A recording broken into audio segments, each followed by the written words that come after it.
I'm Polly Bath, and I specialize in traveling around the country, helping schools change those problem behaviors that interrupt instruction.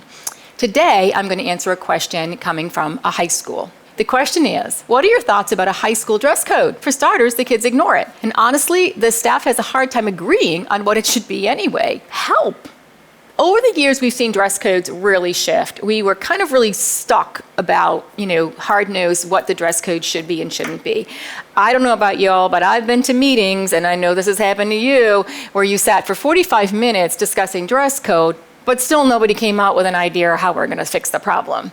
So if you back up a little bit, I think it's really important that we ask ourselves the question, what can we enforce and what can't we enforce? And I'm not saying that it's, hey, you can go ahead and wear your bathing suit to school, but let's be reasonable. We get bogged down in things that we personally don't like. So let's say the hat policy, it's always a popular one in our schools. If we have no policy around it, but a teacher has a policy in their classroom, which I do, where I say to kids, hey, off with your hood and your hat because I really need to see your face so we can be engaged in this, then I expect that as part of my classroom expectation.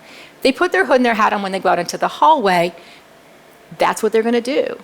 So it's really important on what we want to argue about, if you will, or what we want to, doesn't make sense is what I'm saying.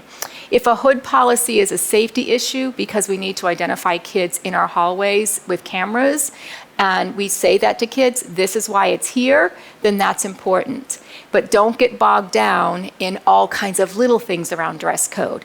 Pick those top 2-3 things, basically what's legal and what's going to keep you safe. And then allow classroom teachers to set their own standard around some of those things. It will save us a lot of grief. And we're seeing more and more districts that are going in that direction because they're just getting bogged down in something like dress code. Thanks for watching today. If you have comments about this subject, you can put those down below. And if you have questions that you might like to see answered in a future video, put that down below as well.